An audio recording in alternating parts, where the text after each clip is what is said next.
Okay, Bill, can you go over to FM and I'll let John hear the audio and then we'll flip over to digital. Okay, you want to do the C4 FM? I have to go downstairs for that. I'm not at the radio right now. I'll just heading down there. Okay, no problem. Maybe get Dennis to do it while okay, Dennis, give me a shout on FM first, okay? Yeah, E3 AGM, AJB. This is VA3 DCB. Yeah, okay, V3 or V3 DCB, V3 AJB returning. Okay, very good. A little bit of white noise behind you, sounding not too bad. I've got my headset over by the microphone of the or the speaker of the radio, so John can hear a little better. But go ahead and just give about a minute transmission on that.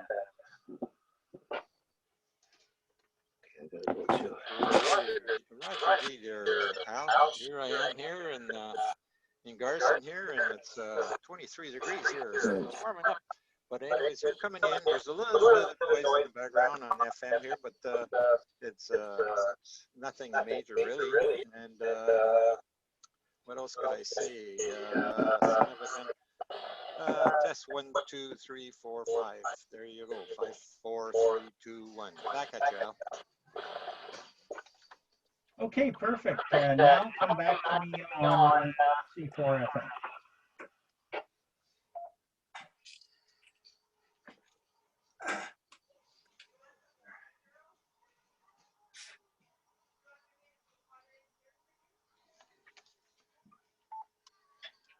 V3 AJB. This is VA3 DCB here. Copy. Yeah, VA3 DCB, V3 AJB returning on C4 FM. Sounding loud and clear there, Dennis. How's it sound at your end?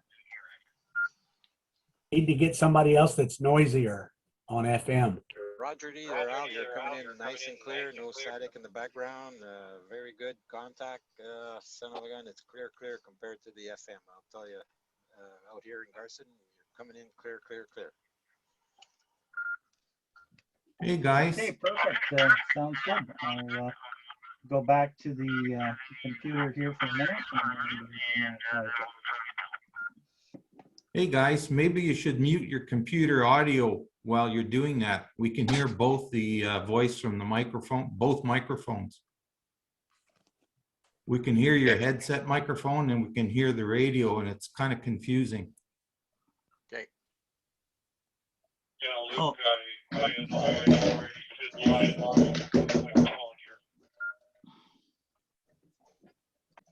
Okay, so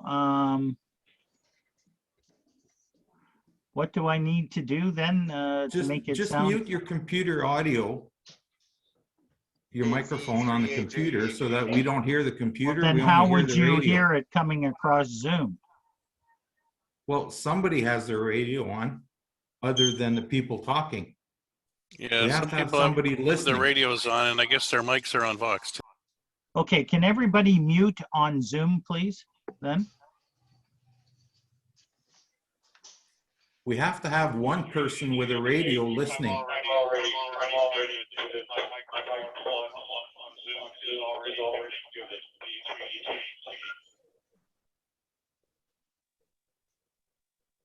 Yeah, so we're getting a feedback someplace. Oh, it's coming through, Janice. Janice, can we get you to mute your microphone on the computer? That's where we're getting the feedback. Okay, now try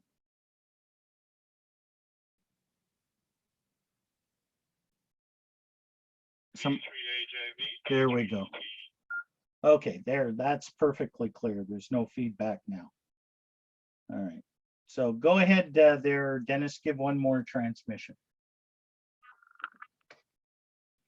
V3 AJB, this is VA3 DCB here. Dennis out here in Carson.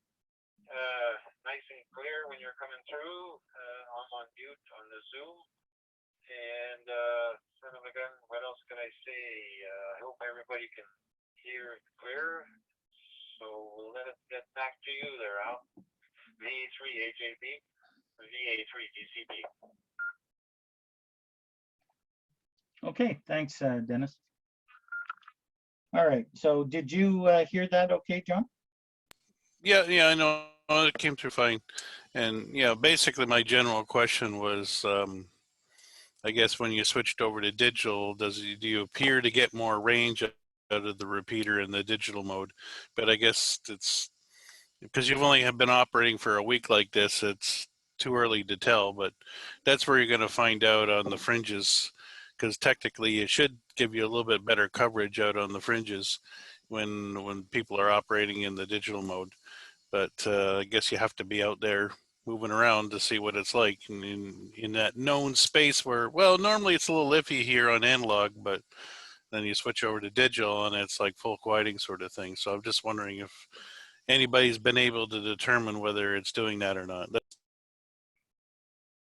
Well, absolutely. We've had a few people with their handhelds in Elliott Lake that they get into the repeater on FM. They're pretty scratchy, a lot of bacon frying, a lot of noise. As soon as they flip over to digital, it's full quieting. And I guess everybody's got to start putting their radios back in their cars now that the repeater's working fine. Yeah, exactly. And that's, what I have noticed is because of that hysteresis squelch issue with the Yaesu repeaters, when you get to the threshold, it goes from, okay, I'm getting, okay, yeah, okay, everything. That's what it sounds like. It drops and we lose it completely. Yeah, I guess with some of the other digital modes, well, D-Star, if you get into that dead zone, then everything just goes R2D2. But I guess the other digital flavors, they just sort of peter out and that's it. Just the audio's there and all of a sudden there's nothing. So just Yeah, wondering, but like, 'cause that's, I don't have a Fusion radio, so I don't know what it's like. well, no, in the that. Fusion sounds great. It stays in there. It's the FM. The FM where you get that level and it gets into the hash a little bit, but where a hysteresis squelch will follow it, right? Up and down, right? And it doesn't drop. It just gets noisier. Well, the System Fusion is set at a level, and if you drop below that level, the audio cuts out completely. Oh, okay. So you only get that noise on the analog mode. That's right. Well, the dropouts. So when you're in a rough area, it's like, yeah, hi, how you doing, Joe? Okay, good. And that's FM. It just drops below where before you'd hear it. Yeah, everything's good, John, but I can't. Anyway, things are going good, and it gets a little low or whatever. You can still hear it on the Yaesu or on the ICOM repeater. It does that, but on the Yaesu repeater, if you're at the fringe area, if you get below a certain level, it just drops out. One thing you don't get is picket fencing. No, you don't get the picket fencing on the Yaesu repeater, that's for sure. Anyway, did you want to give a quick test there if you're in your shack, Bill? Do you want to do FM first? Okay, what I did was I have two antennas here. So Oh, okay. my iffy antenna may not even make it on FM, and then we'll see if it'll make it on digital. How's that? Okay, sounds good. Well, And everybody mute other yeah. than Bill and Actually, myself. I just wanted to say that when I was talking to you on the digital, Yeah. I'm on a little Yagi, 3-element Yagi, 15 feet off the air, off the ground. Yeah. And what's Garson to Manitoulin? 100 and some odd 65 Yeah, 65 miles. So 100. Yeah. 100 and some odd kilometers. Yeah. Yeah. I don't see my GPS. Yeah, log but your on here. elevation is 1,000 feet, right? Ha. Where? Oh, well, yeah, the repeater, of course. Yeah. Yeah. I was just joking about Dennis there. Oh, yeah. There you Yeah.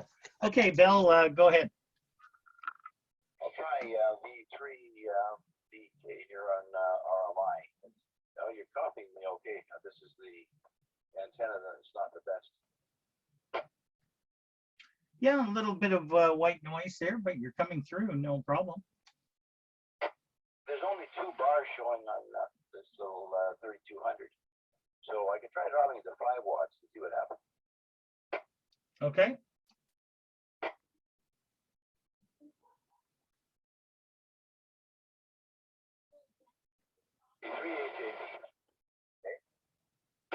V3BK, V3AJB. Yeah, pretty noisy, but go ahead, give a transmission there. They only have 1 bar, so we have a little fading. And coming through a smaller, lower antenna. So want to try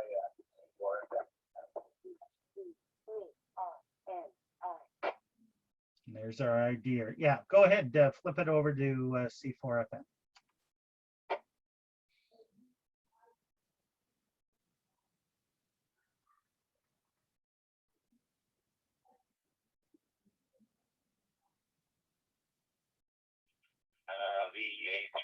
V3BK here on C4FM.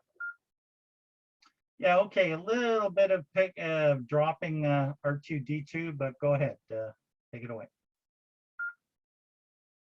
AJB, V3BK from Sudbury, dropping 5 watts during the lower antenna. Dropping a little bit, am I over?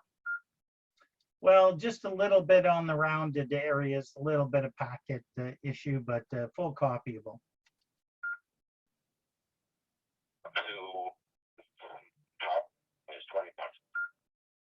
Yeah, that dropped out pretty bad there. So, okay, the 5 watts isn't quite making it from where you are, Bill, but you're definitely a lot stronger. So I'll go back to the Zoom.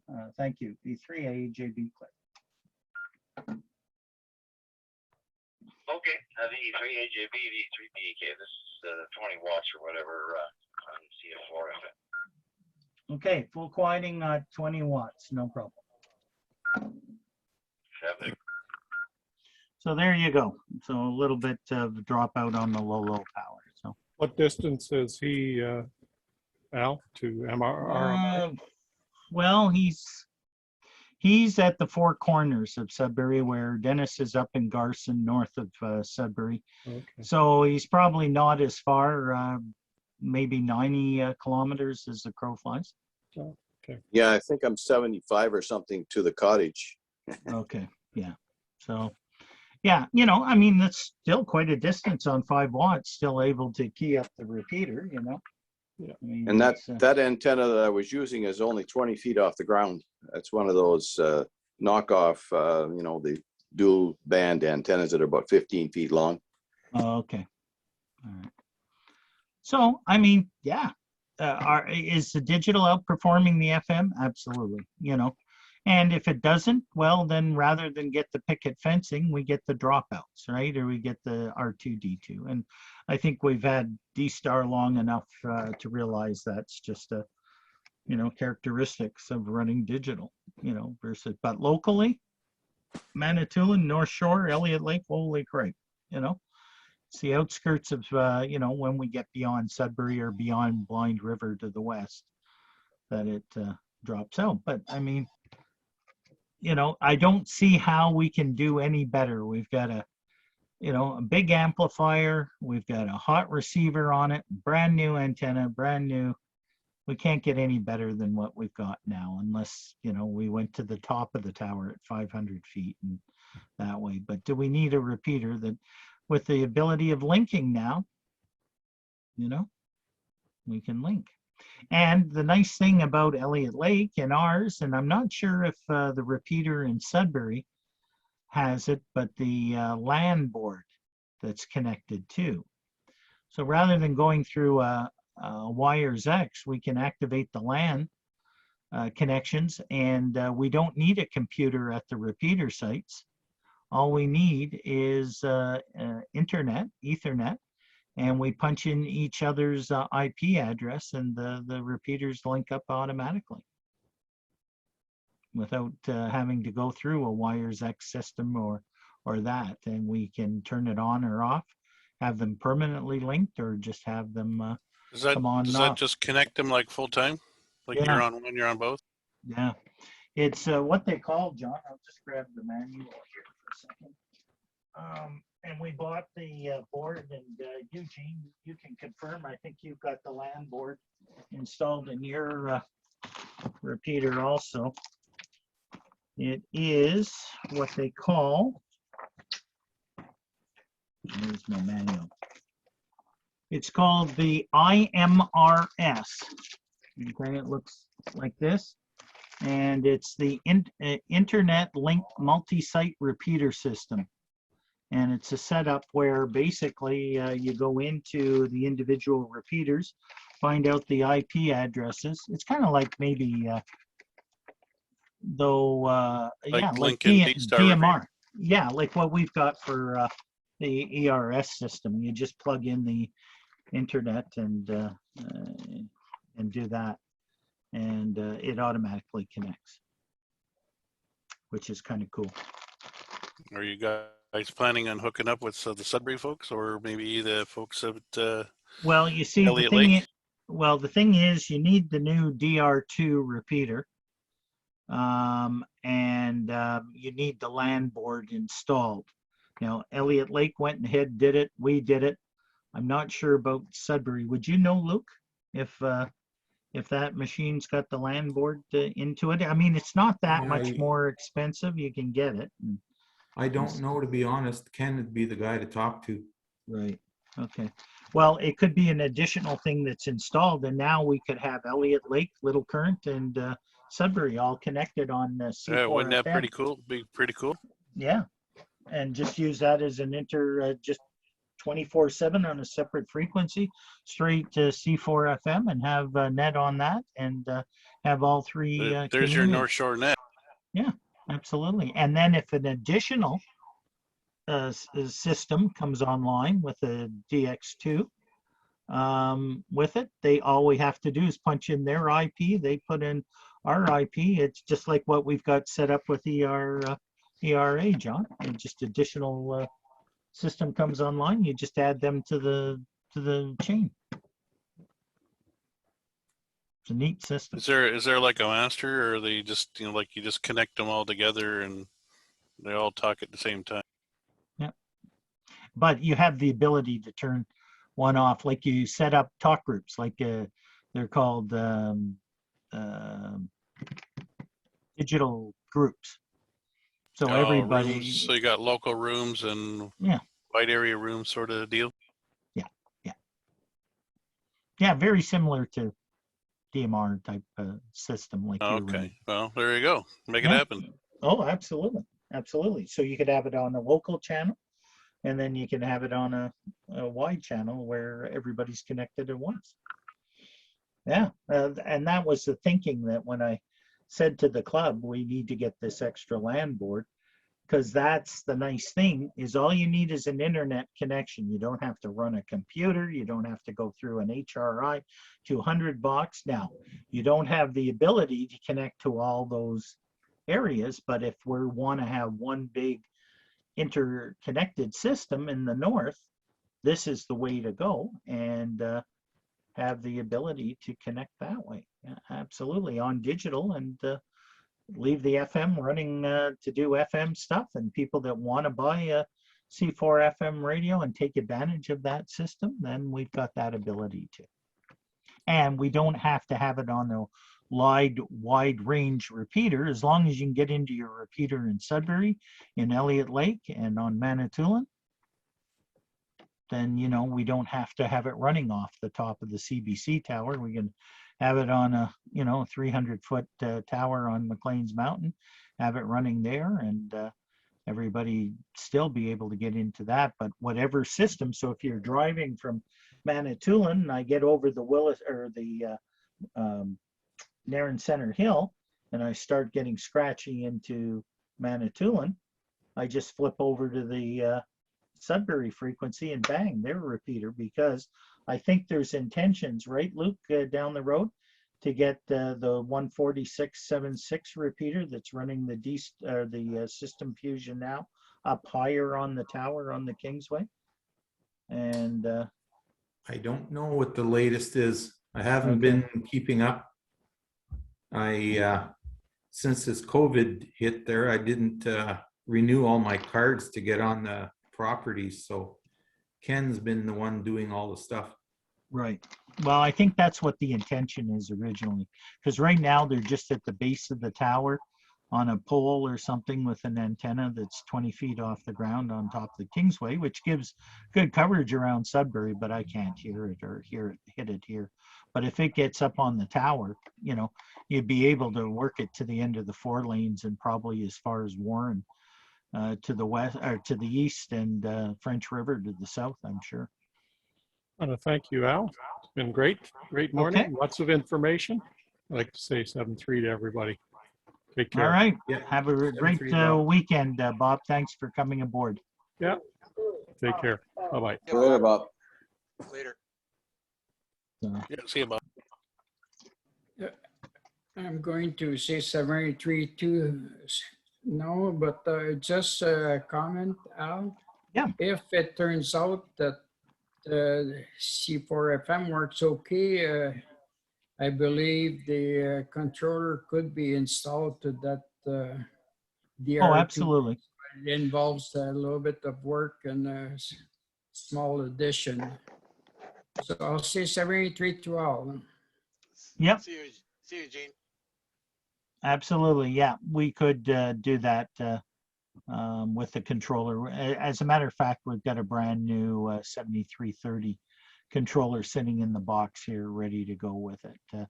That was purchased with one of the donations of the Lions Club 7 or 8 years ago. And we just never interfaced it because we had the existing 7K working fine. So yeah, it could be interfaced. The only thing is, like happens now, if 2 people are talking on C4 FM and the FM announcement comes and says, you know, V3 RMI repeater, if everybody's on AMS, it flips you over to FM, but it's not a big issue. You just work around it. So, but yeah. You probably can program it so that if the repeater is busy, it'll skip the announcement. Yes. Oh yeah. Yeah. It's got the polite and impolite IDs and Yeah, things. Yeah. I've done that when Mhm. we had ours hooked up and we had internet in the shack. I had it monitoring to see if the repeater was busy, and it skipped certain things. Right. Right. So, yeah, no, I mean, it's endless possibilities with it. So, and that, which works really nice. So, and that. John, I went ahead and for anybody else's interest, I don't know how good this is going to work, but if people are looking for stealth antennas, especially mobile, I was online and John has installed these antennas on his. He's got a Suburban and he looks like one of these government FBI or, you know, that.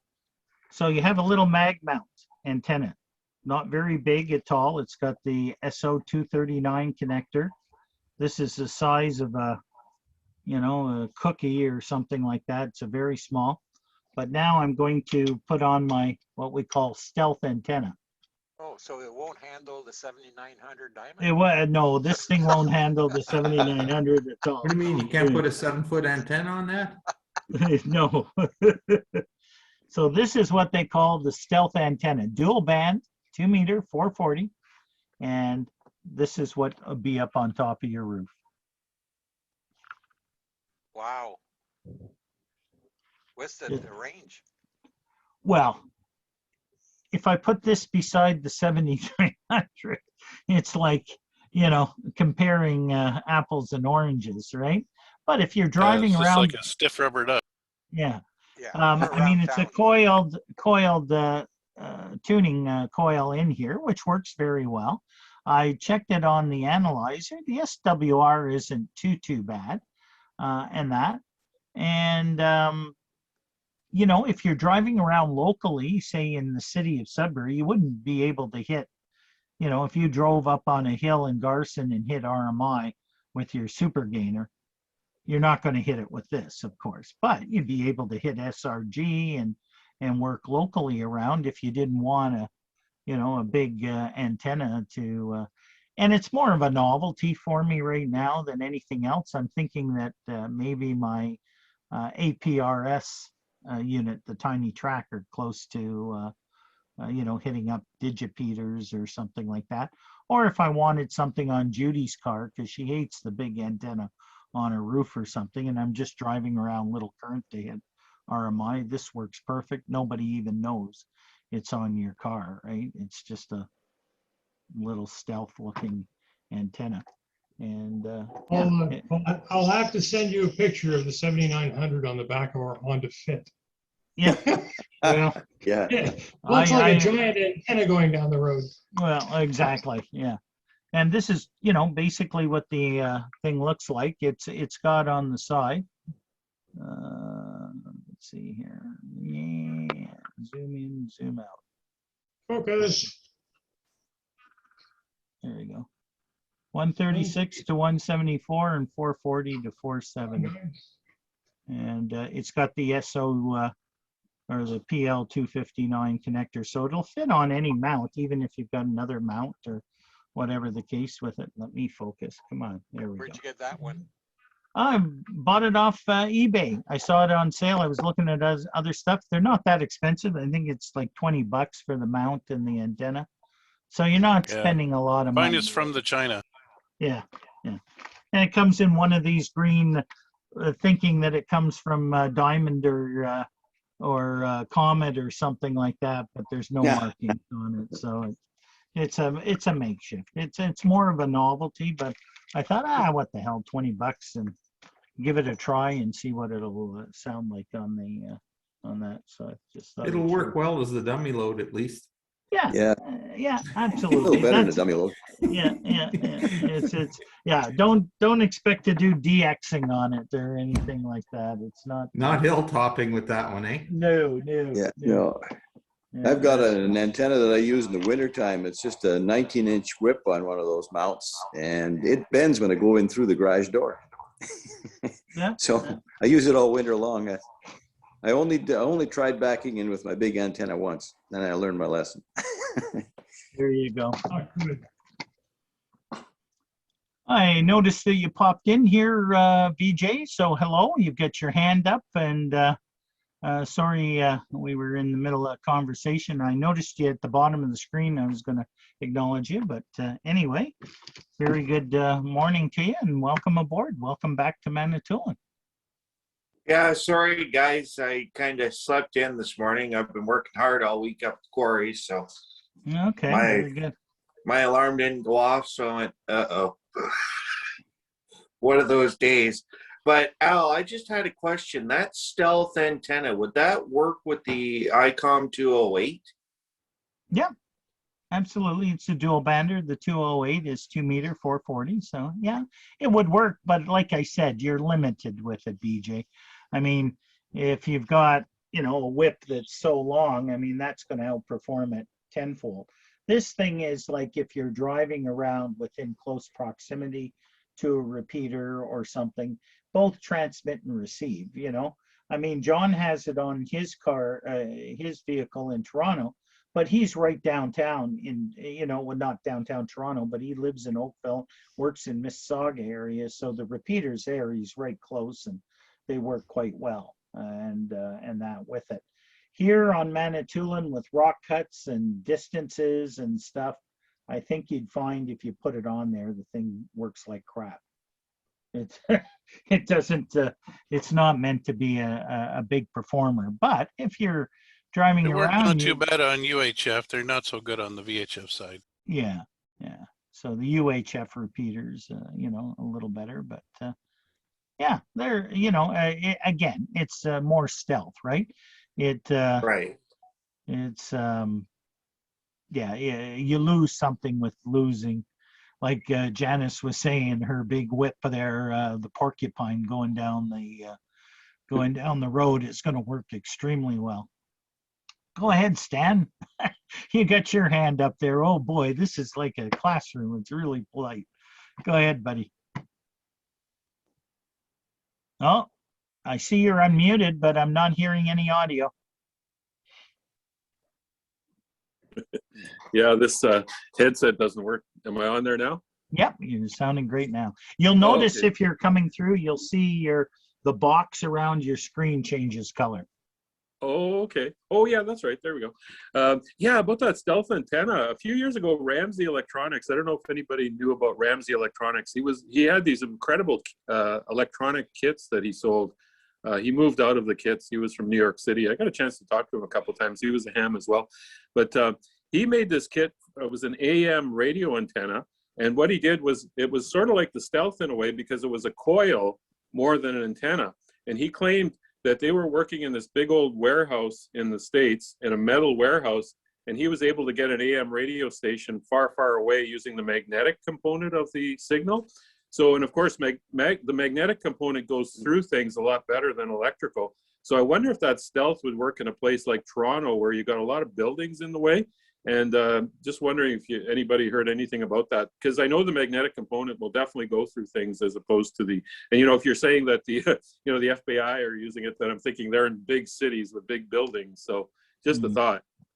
Well, maybe I'll let John respond to that because he's got it on his vehicles and he drives around through the jungle down there with the urban.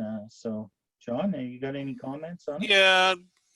Well, obviously these guys they're less expensive and they're coming from China, but there's lots of single band versions in the commercial world and mostly on UHF and higher frequencies, and they actually work quite well. I've used some of the commercial ones. They work as good as a good quarter wave do or better in some cases. But this one, yeah, it's fine on UHF. The VHF side of it is, yeah, it's a compromise at best. So I think you're probably about 3 dB down from a quarter wave on VHF. Like I said, just a regular quarter wave Whipple will outperform it for sure. But, like I said, if you're, within, 10 or 25 miles, 20 miles of a nice strong repeater, it works perfectly fine. But if you're out on the fringes, it's not the antenna to use. But if you got problems with overhead clearance, stuff like that, it's a good compromise. Like I said, if the repeater's nearby, so without having to get out, move your antennas or fold them over or do whatever. One other option I might suggest, there's a company called Styco that also makes some specialized antenna products, and they make quarter wave whips, but the kind of wire that they're using is kind of like piano wire, and you can basically roll this thing around your finger and let it go and it'll untwist itself, and it's coated, and basically it's just a quarter wave. You cut it down to whatever you want, so if it hits anything overhead, it just flops over, and then kind of like a dandelion, it just keeps coming back. You know what I mean? They work quite well too. Yeah, and I see some of the like the police are using them on some of the cruisers. If you see that, not so much with the OPP up here in the north or anything, but down Toronto, some of the Metro Toronto police and that are up on the 800 megs and that area there, those type of antennas work extremely well. So,